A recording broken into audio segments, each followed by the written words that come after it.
Un saludo a todos. ¿Quieres saber por qué la ciencia es más que un montón de tipos con patas? Of course! Empecemos diciendo que la ciencia es responsable de mejorar la calidad de la vida humana y es promovida por la razón, formando una civilización más humanista. You're joking.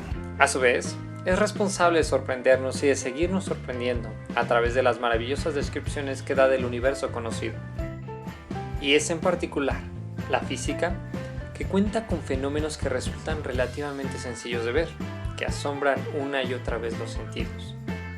Fenómenos tales que desafían constantemente lo que percibimos todos los días, ya que es un impacto directo a la vida cotidiana y muchas veces a los ideales o paradigmas establecidos, según la época. En principio, parece muy complicado entender a la ciencia o formar parte de ella, o simplemente le aportar alguna idea o crítica, pero es debido a que no se le conoce muy bien, y esto a causa de que existe un distanciamiento o se le resta importancia. Pero basta visualizar las consecuencias de la ciencia y de esta manera comprender sus motivaciones. No es tan complicado. Comencemos comprendiendo que la ciencia se construye a partir de conceptos simples. Conceptos tales que son concebidos gracias a la observación y que se van sumando. Okay. Una suma de simplezas y que se van transformando en eso que todos tomamos por complejo. Podemos verlo, por supuesto, desde el punto de vista de la historia y el cómo grandes pensadores ayudaron a forjar el presente que hoy conocemos. Comencemos en la antigua Grecia, donde surgieron las primeras simplezas que describieron al mundo, de la mano de Aristóteles, fundador del pensamiento aristotélico. Pensamiento que regía gran parte de Grecia y generaba poco disgusto o debate al respecto, debido a lo lógico que resultaban sus máximas, siendo uno de estos las que establecían que los cuerpos, objetos y astros se desplazaban a velocidades medias, altas y bajas a voluntad, y estos se detenían cuando se cansaban o deseaban unirse a la Tierra. Un poco ridículo, ¿no? Pero para ellos nada más que la verdad. Sus ideas tenían un cierto grado de respeto, debido a las aportaciones de otros pensadores, que habían promovido la creación de tecnología militar de gran utilidad para la época. Prueba de la valoración de los pensadores se pudo ver en el rescate y protección de Arquímedes en la retoma de las colonias griegas por parte de Roma en la Segunda Guerra Púnica. Así es, Arquímedes, el padre de las palancas y sus principios mecánicos, aunque lamentablemente años después fue asesinado por un altercado con un soldado romano. Very funny. Este tipo de razonamiento se mantuvo cerca de 1000 años debido a la llegada de una época que no gustó a demasiadas personas. El oscurantismo, época llena de censura y de dogmas con tintes teológicos, dando toda explicación o censura atribuida a una divinidad. Pero todo está en constante cambio, esto es una realidad, y la evolución del pensamiento humano no es la excepción. Y es de esta manera que el cambio se dio, y una nueva era llegó, el Renacimiento.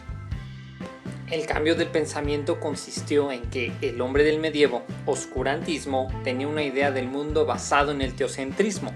Esto es, que toda respuesta a cualquier pregunta que se pudiera plantear se le respondiera de una forma en que una divinidad pudiera estar involucrada. Por ejemplo, recordando la máxima de los griegos que postulaban que los cuerpos se movían y detenían a voluntad, fue tomada y modificada y sustituida por un pensamiento que consistía en que la Tierra y el Sol y el resto de los astros se movían por capricho de una divinidad. Mientras que el pensamiento del Renacimiento consistía en una visión antropocentrista que se basaba en que todas las respuestas a todo lo que se cuestionaba con respecto al mundo podía deducirse por medio de la razón. You just can't go around killing people. Why? Because you can't. Why? Because you just can't, okay? Why? Y por supuesto, el preguntar el porqué de las cosas constantemente. Y en efecto, debido a esto se generó un enorme desarrollo tecnológico a raíz del científico. Armas de fuego, imprenta, que permitió distribuir por medio de libros el conocimiento recopilado a lo largo de toda Europa. Y la construcción del telescopio por Galileo, quien fue pilar en esta época, presentando múltiples cuestionamientos al pensamiento aristotélico. y con ello al clero, con ideas tales como las irregularidades de la luna, que ellos creían perfectamente esférica, la teoría heliocéntrica que se oponía a la geocéntrica y por supuesto la caída de los cuerpos. But what is important is gravity. Remember, Sally, when I promised to kill you last? That's right, Major. You did. I lied. ¡Oh my god, that was awesome! Aristóteles sostenía que la velocidad con la que caen los cuerpos depende de qué tan pesado sea un cuerpo, es decir, mayor masa, mayor velocidad de caída. Pero Galileo se oponía. Él sostenía que la masa no tenía nada que ver, que era una simple resistencia del aire y que a mayor o menor masa el cuerpo cae con la misma velocidad, en base a su famoso experimento de la Torre de Pisa. A pesar de tales pruebas, la influencia del clero era aún muy grande y parte de sus ideas tenían bases en el pensamiento aristotélico, You shouldn't believe everything you read. existiendo gran conflicto en el heliocentrismo principalmente, ya que escritos de carácter religioso marcaban que la Tierra era como estática y el centro del universo, idea tomada por Ptolomeo y que sabemos que no es así. Right? Wrong. Oh God. Y por supuesto, existió censura con respecto a este postulado, causando el encarcelamiento de Galileo por un tiempo. Por supuesto que este no era el primer postulado que se oponía a la visión eclesiástica del sistema solar. Existió uno anterior al de Galileo. Esta le perteneció a Nicolás Papi Copérnico, que por desgracia fue asesinado por la Inquisición en la defensa de su teoría. Como dijimos al principio, es una suma de simplezas, pero no solo eso, es una concepción de ideas o paradigmas que son retomados por otros pensadores y reformulados en base a otros conocimientos que surgen con respecto a la época, de Copérnico a Galileo, de Galileo a Descartes, de Descartes a Kepler. Whoa. La construcción de la ciencia se da a partir de la evolución y reformulación de paradigmas. Por supuesto, Galileo fue reconocido años después por mi viejito precioso como el primer científico moderno. Parafraseando a un científico pilar de la historia, estamos parados sobre hombros de gigantes. Es a partir de esta época que el mundo científico comienza a tomar forma. Se comienza a dar la formulación del método experimental y el contacto entre la comunidad científica. El concepto de científico toma forma y con los nuevos descubrimientos que se dieron al regresar a la razón, fue posible extenderse a nuevos paradigmas creados a partir de los más básicos, permitiendo extrapolar descubrimientos antiguos en una nueva instrumentación y tecnología que serviría para moldear la sociedad de la época. Fenómenos tales como la reflexión, refracción y mecánicamente el péndulo simple son usados para la navegación por medio de la fabricación de miralejos y relojes, así como estudios de termodinámica que desembocaron en la fabricación de la caldera de Franklin, que salvó miles de vidas en los crudos inviernos del siglo XVIII en Norteamérica. Ahora bien, retomando el movimiento de los cuerpos del medievo y la antigua Grecia, y sumando a aquel científico pilar de hombros de gigantes, así es, Sir Isaac Newton, postuló mediante la observación de manzanas cayendo que lo que causaba movimiento de los cuerpos eran fuerzas, y aquello que les frenaba era en efecto fuerzas que se oponían a dicho movimiento.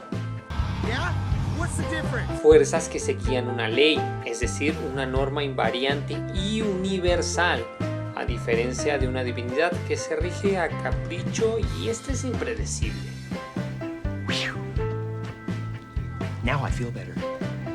Y es de esta forma en la que a partir de esta época se comenzó a escribir ciencia, lógica, ordenada y con una estructura, y de esta forma promover el progreso de esta. Además de que la sociedad europea norteamericana se dio cuenta de la utilidad de la ciencia en la formación de las naciones, formando así la época moderna, y los textos que recopilaron conocimiento se expandieron entre la sociedad científica. Siglo XVIII. Es aquí donde surgen dos problemas que separan a los científicos del resto de la sociedad no científica, y es la dificultad de los conceptos, y dos, el que se comenzó a escribir ciencia solo para los científicos. No está para nada mal escribir ciencia para los científicos, pero solo para los científicos es un error. No! I mean, geez!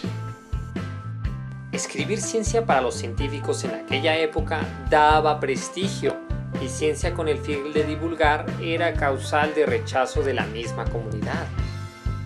Asimismo, la misma comunidad no tomaba en serio las investigaciones que realizaban las personas que practicaban divulgar ciencia. Por supuesto, esto dificulta el que se dé una revolución científica, ya que se está dejando de lado el apoyo de la sociedad y provoca resistencia a una nueva concepción de nuevos paradigmas. Casi 2 siglos después de esta práctica, se tenía la concepción de que la ciencia estaba completa. Lo que tenía que descubrirse ya estaba descubierto. Solo hacía falta ajustar unos cuantos detalles aquí y allá. Solo unas cuantas piezas de rompecabezas con el que se vería posteriormente la imagen completa del universo. Pero ¡pum!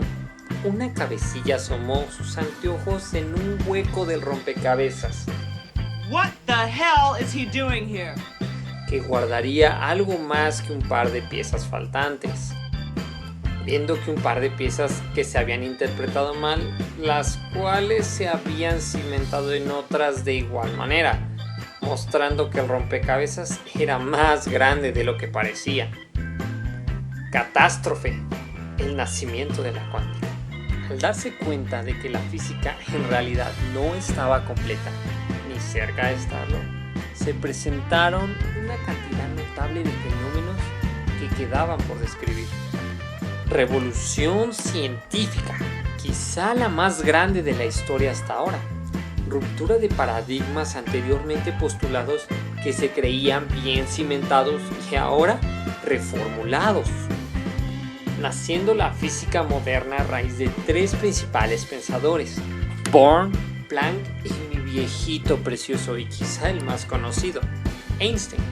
Paralelamente naciendo con ellos la física subatómica, la relatividad y la cuántica, moldeando así a través de estos 3 nuevos paradigmas gran parte del mundo que conocemos hoy en día, viéndose reflejados en la tecnología. Energía nuclear. Es una fuente sorprendentemente redituable, pero a su vez riesgosa. El Internet. ¡Oh, Dios mío! El Internet, que fue desarrollado en el HLC, el Gran Acelerador de Hadrones, para mantener comunicados a los científicos a lo largo de las instalaciones del mismo.